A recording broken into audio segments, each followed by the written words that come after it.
Shalom Bapak Ibu Saudara, dimanapun Bapak Ibu Saudara berada. Kembali lagi pada hari ini kita datang beribadah kepada Tuhan. Mari kita persiapkan hati kita untuk menyembah, memuji, bahkan mendengarkan kebenaran firman Tuhan. Kita satu hati kita berdoa. Tuhan Yesus, terima kasih buat hari ini. Kami umat-Mu Tuhan datang beribadah di hadapan-Mu. Biarlah Tuhan pujian dan penyembahan kami pada hari ini dapat menyenangkan hati. Terima kasih Tuhan Yesus. Terima kasih atas kasih-Mu yang luar biasa dalam kehidupan kami. Segala hormat, segala pujian hanya bagi-Mu Tuhan. Terima kasih Bapa, kami mengucap syukur atas kasih-Mu yang Kau nyatakan dalam hidup kami. Terima kasih. Kau lawat setiap umat-Mu Tuhan, dimanapun umat-Mu berada. Lalu Kau hadir dalam kehidupan setiap umat, secara khusus di Beliau Tuhan. Terima kasih Yesus. Sama-sama kita naikkan pujian ini dengan sungguh-sungguh di hadapan Tuhan kita. Terima kasih Tuhan. Banyak yang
Siapkan hati kami untuk bersuka cita, untuk bernyanyi gilang-gilang lewat pujian kami Tuhan. Di dalam nama Tuhan Yesus Kristus kami bersama bersatu berdoa. Haleluya.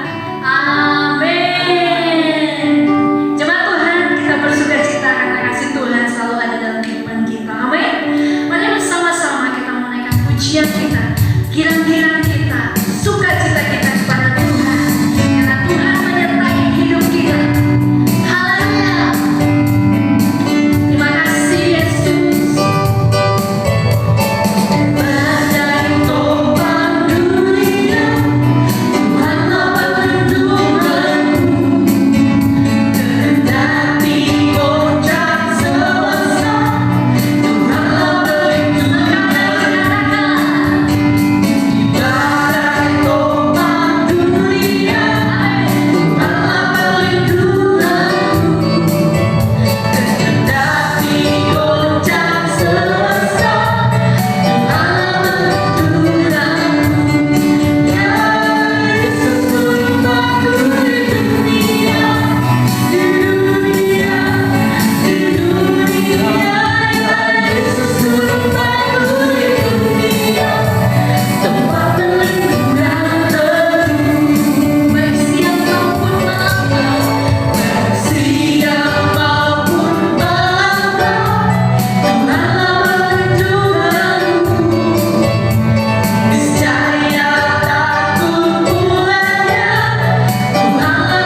kebaikan, anugerah, cinta kasih, pemeliharaan di dalam kehidupan kami.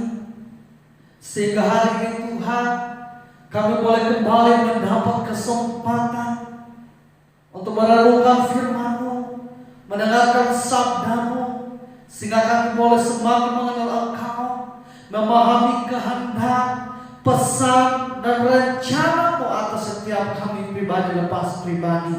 Bapa di surga, lengkapi kami dengan hati sebagai seorang hamba, sehingga kami boleh menjadi pribadi lepas pribadi yang dengan penuh kerelaan menerima kebenaran firman-Mu, dan hidup kami diubahkan dan nama Tuhan dipermuliakan.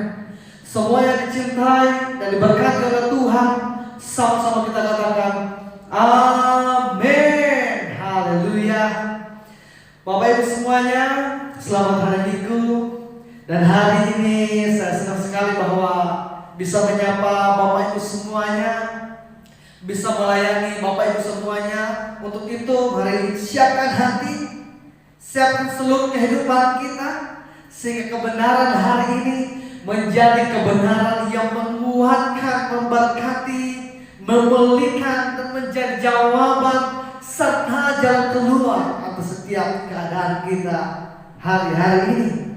Bapak Ibu semuanya, hari ini kita akan membahas satu tema, di mana tema hari ini adalah rahasia dari doa yang dijawab atau dikabulkan oleh Tuhan. Sebab hal ini sangat penting, saudaraku, karena doa, ada yang berkata bahwa doa adalah nafas orang percaya. Doa adalah sarana kita untuk berkomunikasi dengan Tuhan. Doa adalah sarana di mana kita dapat bergaul dengan Tuhan, saudaraku, berbicara dengan Tuhan, memuji Tuhan, menaikkan harapan kita, permohonan kita, sehingga dapat kita melihat bahwa doa adalah suatu perkara yang tidak bisa lepas dari kehidupan kita sebagai orang percaya yang mempercayai bahwa kita mempunyai satu-satunya Tuhan, yaitu Juru Selamat kita Yesus Kristus yang hidup, yang tentunya mendengar setiap doa dan pergumulan kita. Sehingga adalah penting untuk kita membicarakan hal ini, saudaraku. Kenapa saya mengangkat tema yaitu rahasia dari doa yang dikabulkan? Sebab pada kenyataannya bahwa ada doa-doa kita yang di dalam kedaulatan Tuhan tidak dijawab oleh Tuhan, saudaraku. Tapi tentunya bahwa apapun yang menjadi jawaban atau respon Tuhan terhadap doa-doa kita, tentu itu adalah perkara yang baik untuk saudara dan saya. Untuk itu hari ini kita akan membahas bagian dari doa yang dijawab oleh Tuhan. Sebab di dalam kehidupan kita, kita tidak berharap bahwa kita menjadi orang-orang yang tidak dijawab oleh Tuhan, tetapi menjadi umat yang dijawab oleh Tuhan di dalam doa, seruan-seruan kita kepada Tuhan, saudaraku. Setiap doa kita, siapapun kita, setiap kita orang percaya, pasti didengar oleh Tuhan, saudara.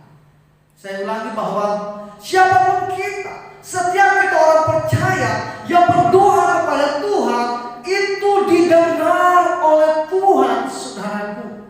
Tetapi persoalannya, apakah doa yang kita naikkan itu dijawab atau dikabulkan oleh Tuhan? Sehingga di dalam hal ini kita dapat menemukan berkaitan dengan doa kita, ada doa yang didengar dan kemudian dikabulkan, saudaraku. Tetapi ada doa yang didengar oleh Tuhan tetapi tidak dijawab atau dikabulkan, saudara. Sebab kalau kita melihat seperti halnya Rasul Paulus Dia berdoa sebanyak 3 kali kepada Tuhan supaya Tuhan mengangkat duri dalam dagingnya. Tetapi firman Tuhan berkata bahwa cukuplah kasih karunia Tuhan untuk Paulus, dan bahwa di dalam kelemahannya menanggung penderitaan sakit penyakit itu yang dialami oleh Rasul Paulus, Allah berkata bahwa kasih karunia dan kuasa Tuhan sanggup untuk membuat Rasul Paulus kuat di dalam keadaan tersebut. Untuk saudara dan saya, kita tidak mau seperti Rasul Paulus bahwa kita berdoa sesuatu yang tidak sesuai dengan kehendak Allah. Kita mau memiliki suatu sikap atau prinsip dan sebuah doa yang benar dan dikabulkan oleh Tuhan, saudaraku. Yang pertama adalah prinsip atau rahasia dari doa yang dikabulkan oleh Tuhan adalah, yang pertama, kita lihat di dalam Yohanes 15 ayat 7, saudaraku. 15 ayat 7 berkata demikian, jikalau kamu tinggal di dalam aku dan firman-Ku tinggal di dalam kamu, mintalah apa saja yang kamu kehendaki dan kamu akan menerimanya. Haleluya.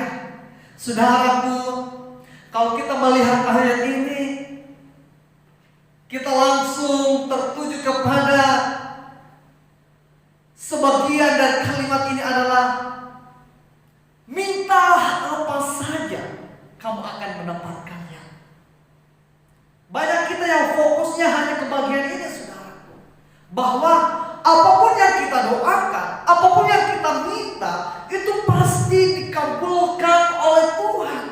Tetapi kalau kita mau lebih cermat dan kita melihat lebih sungguh-sungguh bahwa doa yang dikabulkan oleh Tuhan hanyalah doa yang lahir dari persekutuan yang benar dengan Tuhan.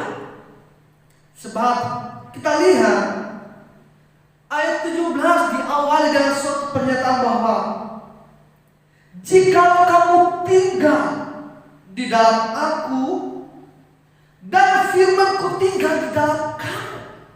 Ini adalah suatu perikop yang membahas kebenaran bahwa Yesus adalah pokok anggur yang benar.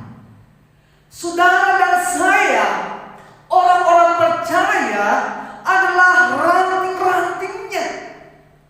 Sehingga dapat kita melihat bahwa tentu ranting dengan pokok anggur mempunyai hakikat yang sama, saudaraku.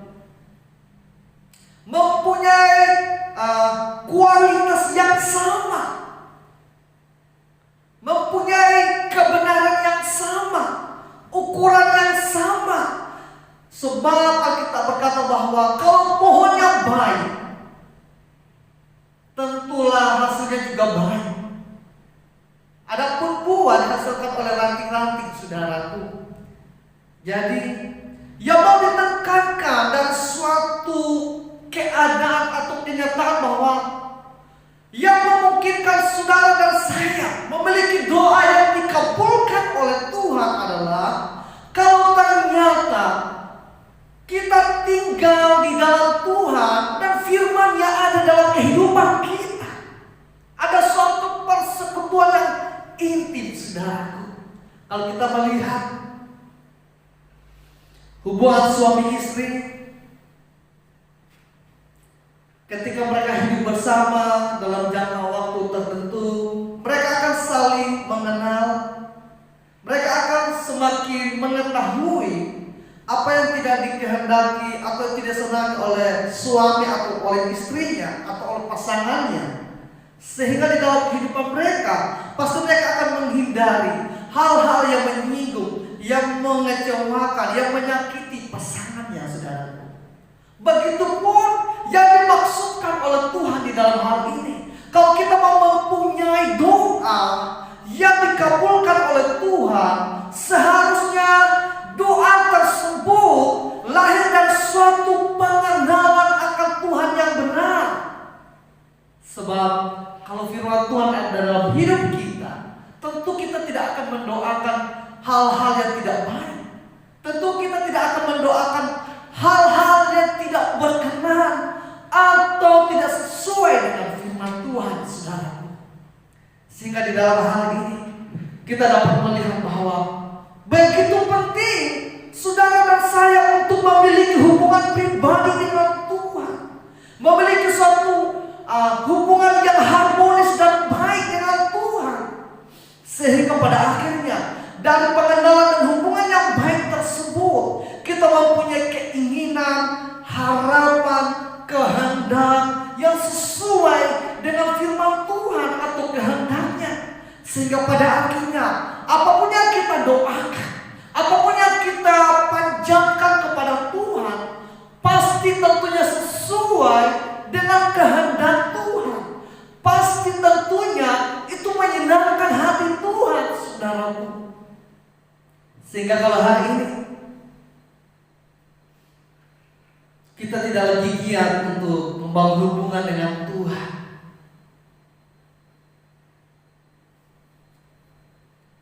jangan persalahkan Tuhan kalau ternyata bahwa banyak doa kita yang tidak dijawab oleh Tuhan, atau bahkan mungkin tidak digubris oleh Tuhan, saudaraku. Banyak kita yang seperti ini, saudara. Di dalam kehidupan kita tidak menjadikan Tuhan menjadi pribadi yang tinggal tetap di dalam kehidupan kita. Artinya bahwa kita seringkali menjadikan Tuhan seperti ban cadangan, saudaraku. Kalau kita naik mobil, selama ban mobil yang kita gunakan masih baik-baik saja, kita tidak akan pernah memperhatikan, bahkan menengok ban cadangan tersebut atau ban serep yang ada di mobil kita. Baru ketika salah satu ban bocor, baru saat itu kita mulai melihat ban cadangan itu, saudaraku. Di saat itulah kita merasa bahwa kita membutuhkan ban tersebut.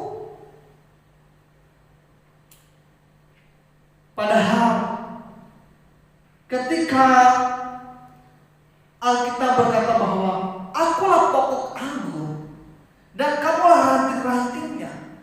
Siapa di dalam aku, ia akan menghasilkan buah. Di luar Tuhan, kita tidak akan menjadi orang yang produktif atau menghasilkan sesuatu, bahkan di dalam doa-doa kita, saudaraku. Sehingga mari Bapak Ibu semuanya, kita membangun hubungan yang baik dengan Tuhan.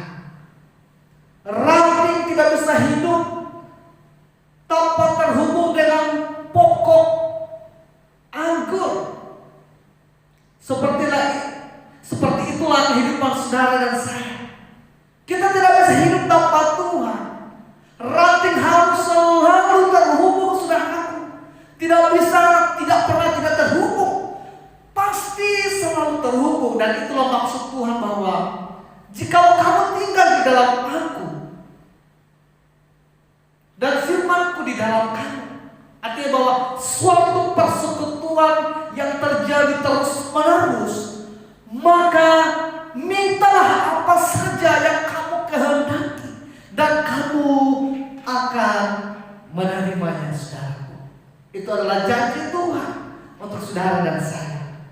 Bangunlah pengenalan akan Tuhan, bangunlah hubungan yang serius dengan Tuhan, sehingga pada akhirnya kita tidak datang kepada Tuhan dengan doa-doa yang salah, dengan harapan-harapan yang salah, dengan tujuan-tujuan yang salah, melainkan kita datang ke hadapan hadirat Tuhan dengan doa yang sesuai dengan kehendak dan firman-Nya atas kehidupan saudara dan saya. Itulah kebenaran pertama, bahwa doa yang dikabulkan oleh Tuhan adalah doa yang lahir dari persekutuan dan pengenalan yang benar akan Tuhan. Dan yang kedua adalah doa yang dikabulkan oleh Tuhan adalah doa yang memiliki tujuan untuk mempermuliakan nama Tuhan. Kebenaran yang kedua, seringkali kita di dalam doa, Tuhan, maksud saya ketika kita dalam keadaan yang marah, dikecewakan sama seseorang, kadang kita datang bahwa Tuhan, saya dikecewakan atau dilukai, dirugikan, dan kita tanpa kita sadari bahwa kita berdoa supaya ada penghakiman Tuhan. Di dalam penghakiman tersebut mengandung suatu kebencian, dan kita berharap bahwa orang itu akan mendapat suatu kecelakaan atau suatu nasib yang tidak baik, saudara. Ataupun seringkali kita datang kepada Tuhan, memanjatkan doa di hadapan Tuhan, bukanlah untuk mempermuliakan Tuhan, bukanlah supaya Tuhan semakin besar di dalam kehidupan kita, tetapi bagaimana supaya Tuhan itu mengabulkan apapun yang menjadi keinginan kita untuk memuaskan hawa nafsu kita, saudaraku. Kebenaran yang kedua ini, yaitu doa yang dijawab Tuhan atau dikabulkan Tuhan, adalah doa yang memuliakan Tuhan. Dapat kita lihat di dalam 1 Korintus 10 ayat 31, saudaraku. 1 Korintus 10 ayat 31. 1 Korintus 10 ayat 31 berkata demikian. Aku menjawab, jika engkau makan atau jika engkau minum atau jika engkau melakukan sesuatu yang lain, lakukanlah semuanya itu untuk kemuliaan Allah. Bapak Ibu semuanya, inilah inti dari kehidupan kita sebagai orang percaya. Inilah nafas dari doa yang kita panjatkan kepada Tuhan, bahwa semua yang kita minta, semua yang kita doakan, itu bertujuan untuk mempermuliakan Tuhan dalam kehidupan kita. Kita punya jas, punya baju, punya rumah, punya keluarga, punya anak, punya karir, apapun itu seharusnya untuk memuliakan Tuhan, saudara. Apapun yang kita doakan seharusnya memuliakan Tuhan. Dan adapun hal ini, saudaraku, hanya bisa terwujud ketika saudara dan saya itu mencintai dan menginginkan Tuhan lebih dari segala sesuatu, bahkan nyawa kita di dalam kehidupan ini, saudara. Kita tidur untuk Tuhan, kita berjalan untuk Tuhan, kita merespon perlakuan tidak adil seseorang untuk kemuliaan Tuhan, sehingga tentunya kita tidak membalas kejahatan dengan kejahatan. Kita tersenyum kepada orang, bukan hanya sekedar tidak enak dengan orang tersebut karena berpapasan, tetapi karena kita mempunyai kasih yang meluap-luap untuk semua orang yang ada di dalam kehidupan kita, saudara. Sehingga di dalam hal ini kita dapat melihat bahwa segala sesuatu yang kita lakukan, bahkan doa yang kita panjatkan di hadapan hadirat Tuhan, seharusnya untuk mempermuliakan Tuhan, bukan untuk kita bermegah atau kita membuat kita menjadi lebih keren daripada orang lain. Sebab tidak jarang bahwa kita itu berlomba-lomba untuk menjadi lebih baik dari orang lain, saudara. Kita berlomba-lomba untuk menjadi lebih keren daripada orang lain. Tidak jarang bahwa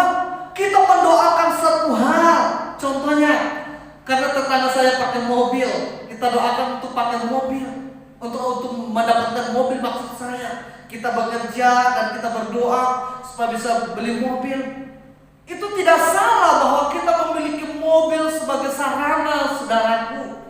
Tetapi adalah salah kalau ternyata kita berdoa, kita bekerja untuk mendapatkan mobil supaya menjadi lebih keren dari orang-orang di sekeliling kita, atau setidaknya supaya kita bisa pamer kepada orang-orang di sekeliling kita, atau lebih parahnya adalah supaya kita dengan memiliki mobil menjadi lebih berharga daripada orang lain, menjadi lebih penting dari orang-orang di sekeliling kita, saudaraku. Memiliki mobil atau memiliki hal-hal lain dalam kehidupan kita itu tidak salah, saudaraku, selama memiliki tujuan supaya kita menjadi berkat melalui apapun yang kita miliki dalam kehidupan kita. Mobil, jabatan, karir yang baik, pendidikan yang baik, kesehatan yang baik, apapun itu seharusnya ditujukan kepada satu perkara, yaitu Tuhan dipermuliakan dalam kehidupan kita, saudaraku. Bukan seperti yang dikatakan di dalam Yakobus 4 ayat 3. Yakobus 4 ayat 3 berkata demikian, bahwa Yakobus 4 ayat 3, atau kamu berdoa juga tetapi kamu tidak menerima apa-apa karena kamu salah berdoa, sebab yang kamu minta itu atau kamu doakan itu hendak kamu habiskan untuk memuaskan hawa nafsumu. Inilah maksud saudaraku. Kita berdoa, tetapi karena tujuannya adalah untuk memuaskan hawa nafsu kita, sehingga pada akhirnya doa kita tidak dijawab oleh Tuhan.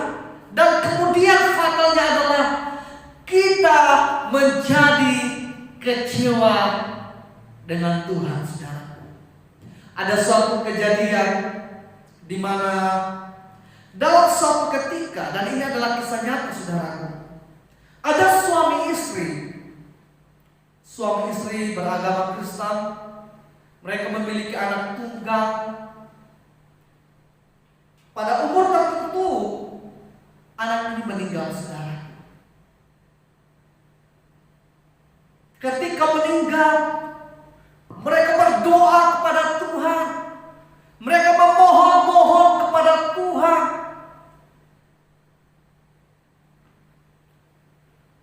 Untuk membangkitkan anak tersebut, karena dia adalah anak tunggal, saudara, pada waktu itu. Tetapi pada kenyataannya, setelah 1 hari berlalu, mereka menunggu sebelum mereka mau anak itu dikuburkan. Mereka menunggu dan ternyata tidak bangkit, saudara. Hari kedua, mereka berdoa terus memohon kepada Tuhan, tetapi pada kenyataannya anak itu tidak bangkit, saudara. Hari ketiga, hal yang serupa dilakukan oleh mereka, tetapi pada kenyataannya tidak bangkit, saudara. Pada hari yang ketiga, jenazah anak ini mulai membusuk, sehingga pada akhirnya mereka terpaksa, saudara, menerima tawaran-tawaran keluarga untuk menguburkan anak tersebut. Kemudian anak tersebut dimakamkan, dan apa yang terjadi Bapak Ibu selanjutnya? Mereka menjadi kecewa dengan Tuhan. Dan bukan hanya sampai di situ, saudara. Mereka murtad. Mereka meninggalkan iman mereka kepada Tuhan karena mereka kecewa karena doa dan harapan mereka tidak dijawab oleh Tuhan. Barulah beberapa tahun mereka mulai merenungkan hidup mereka, dan mereka menemukan bahwa betapa mereka mencintai anak tersebut lebih daripada Tuhan, saudaraku. Banyak hal yang mereka lakukan sebelum mendapatkan anak tersebut. Mereka bergumul bahwa kalau Tuhan memberikan mereka seorang anak, mereka akan semakin mencintai Tuhan. Mereka akan melayani Tuhan. Tetapi pada kenyataannya mereka menjauhi Tuhan, bahkan janji untuk melayani Tuhan tidak lagi terlintas dalam pikiran mereka. Mereka hanya di dalam kebahagiaan dengan anak tersebut, tanpa lagi mengingat Tuhan sebagai pribadi yang utama dan memperlakukan Tuhan sebagai bancaan seperti yang saya katakan. Sehingga pada akhirnya di dalam kedaulatan Tuhan, Tuhan mengambil anak tersebut, saudara. Inilah mengapa penting bahwa ketika kita berdoa dengan tujuan yang benar, seharusnya itu konsisten di dalam kehidupan kita. Karena kita mengenal Tuhan melalui persekutuan yang inti, di mana segala sesuatu harus sesuai dengan kehendak Tuhan, dan semua apapun yang kita miliki, yang kita lakukan, bahkan memiliki keturunan, keluarga, anak, itu semua untuk kemuliaan Tuhan, bukan hanya untuk sekedar kita bahagia dan senang dan merasa tidak malu karena memiliki keturunan seperti orang pada umumnya, saudara. Jadi mari bangun hubungan kembali dengan Tuhan, saudara. Kata firman Tuhan, kalau kamu tinggal di dalam aku. Kata tinggal ini adalah sifatnya menetap, saudara. Tidak pernah tidak di dalam Tuhan. Seperti halnya ranting. Ketika ranting itu terlepas dari pokok anggur, maka dia akan mati. Yang normalnya adalah ranting tersebut siang malam, detik demi detik, menit bahkan hari demi hari, bahkan sepanjang keberadaan ranting itu hanya bisa hidup ketika dia terhubung dengan pokok anggur. Ranting tersebut hanya menghasilkan buah atau perkara yang baik.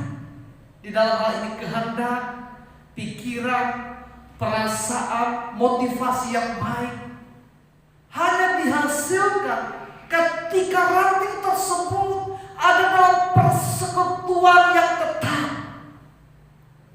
dengan pokok anggur. Begitulah kehidupan saudara dan saya.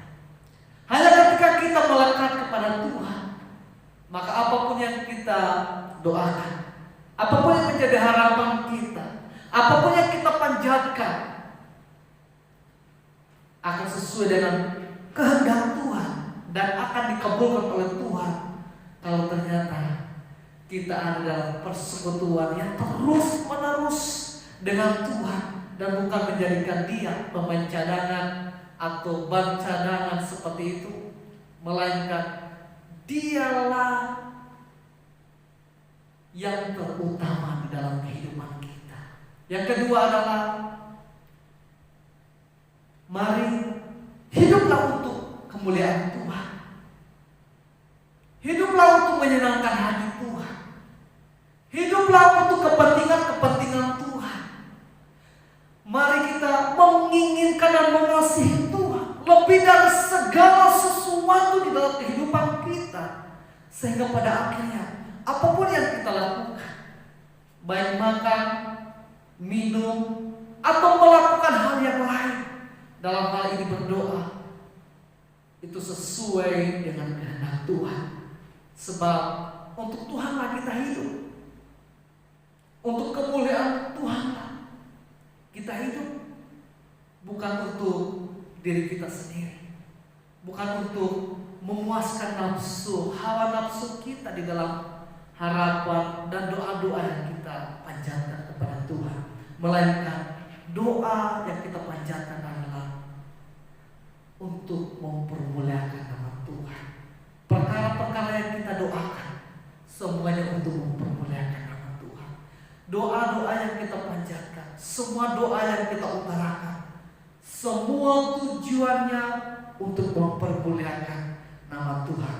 Maka di situ kita akan menjadi orang-orang yang mendapat perkabulan Tuhan, mendapat jawaban Tuhan di dalam doa-doa kita, saudaraku. Firman Tuhan sampai di sini untuk setiap kita. Tetapi biarlah firman Tuhan ini terus berbicara di dalam setiap hati kita, sehingga di dalam kehidupan kita bukanlah orang yang datang kepada Tuhan dengan doa yang salah, dengan harapan yang salah, dengan tujuan yang salah, dan pada akhirnya kita kecewa dan meninggalkan Tuhan. Melainkan kita adalah orang-orang yang datang kepada Tuhan dengan pengenalan yang benar, dengan harapan yang benar, dengan tujuan yang benar, dengan kehendak yang benar, sehingga pada akhirnya kita adalah orang-orang yang mendapat perkenanan Tuhan. Nama Tuhan dipermuliakan dan kita tidak menjadi kecewa dan meninggalkan Tuhan, melainkan sebaliknya menjadi orang-orang terus semangat di dalam Tuhan, karena kita tahu bahwa Tuhan, saudara dan saya, adalah Bapa yang baik, yang tidak pernah memberikan batu kepada setiap anak-anak yang meminta roti, saudaraku.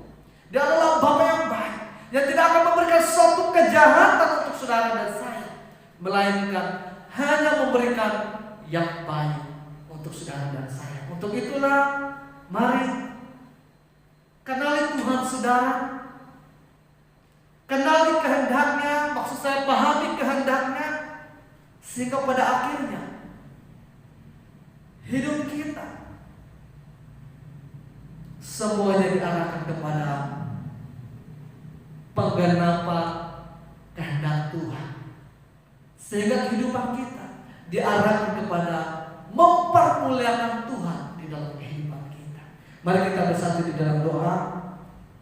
Bapa yang baik, kami mengucap syukur Tuhan untuk cinta kasih-Mu di dalam kehidupan kami.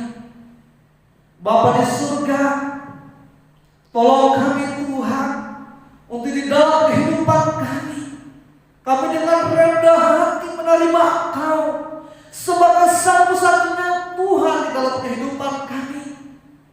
Kami bersedia untuk menerima Tuhan tinggal di dalam kehidupan kami, dan kami tinggal di dalam persekutuan dengan Engkau, hidup di dalam kehendak-Mu, hidup di dalam ketaatan kepada-Mu Tuhan, sehingga pada akhirnya kami memiliki doa, harapan yang benar kepada Engkau, sehingga kami mendapat jawaban Tuhan, dan bukanlah menjadi orang-orang yang kecewa pada Tuhan, melainkan orang-orang yang terus hidup berdasarkan kehendak-Mu, dan nama-Mu dipermuliakan melalui kehidupan kami Tuhan. Di dalam nama Tuhan Yesus, Bapa, mereka yang sedang bergumul, jemaat-jemaat Tuhan, Engkau hadirkan tengah mereka Tuhan.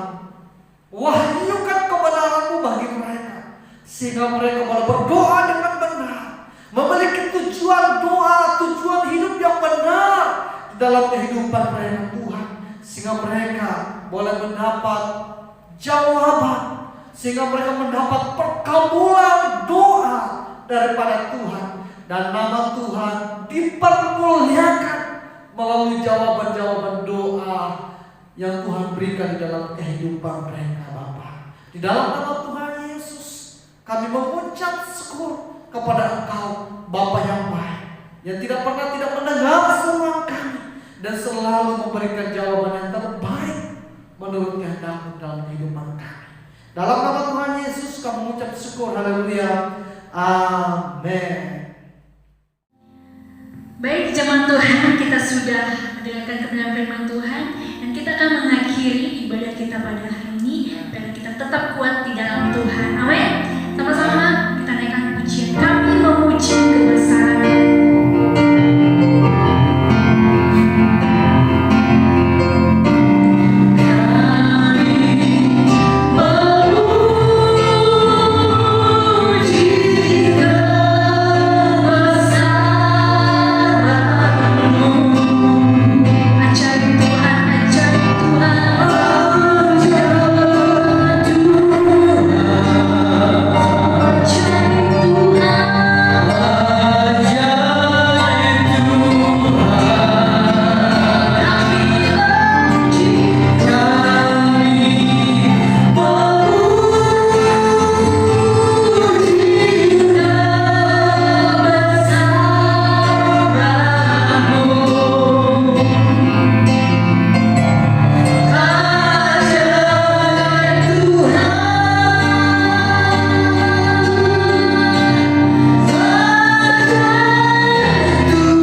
ibadah telah selesai. Mari kita berdoa sebelum kita mengakhiri ibadah kita hari ini. Bapa di surga, kami mengucap syukur untuk cinta kasih-Mu dalam hidup kami. Kami mengucap syukur untuk kebenaran firman-Mu hari ini dalam kehidupan kami. Bahwa kami harus membangun persekutuan dengan Engkau, sehingga kami boleh memahami isi hati dan kehendak-Mu, sehingga kami memiliki harapan yang kami utarakan melalui doa kami yang sesuai dengan kehendak-Mu. Dan pada akhirnya kami adalah orang-orang yang mendapat jawaban daripada Tuhan, sebab kami hidup untuk kemuliaan nama Tuhan. Mari Bapak Ibu semuanya angkat kedua tangan di hadapan Tuhan. Diberkatilah Engkau oleh Bapa di surga, dan cinta kasih yang melimpah di dalam Putranya yang tunggal yaitu Yesus Kristus dicurahkan untuk setiap kita, dan persekutuan yang manis yang dikerjakan oleh Roh Kudus untuk saudara dan saya berlangsung terus-menerus di dalam kehidupan kita sampai Tuhan menjemput kita di awan-awan yang permai. Di dalam nama Tuhan Yesus, semua yang dicintai, semua yang disayangi oleh Tuhan, sama-sama kita katakan amin. Bapak Ibu semuanya, selamat menikmati persekutuan dengan Tuhan. Selamat menikmati jawaban-jawaban Tuhan, sebab kita tahu bahwa ketika doa kita sesuai dengan kehendak Tuhan, maka jawaban Tuhan menjadi bagian saudara dan saya. Jaga kesehatan, dan jangan lupa bahwa tanggal 7 November kita akan melakukan ibadah tatap muka, Bapak Ibu semuanya. Adapun syaratnya adalah yang boleh mengikuti ibadah secara tatap muka adalah sudah divaksin, dalam keadaan yang sehat, dan kemudian selama berada di ruang ibadah dilarang untuk membuka masker, saudaraku. Jadi sampai ketemu tanggal 7 November di gereja kita GBI Leon. Tuhan Yesus memberkati kita semuanya.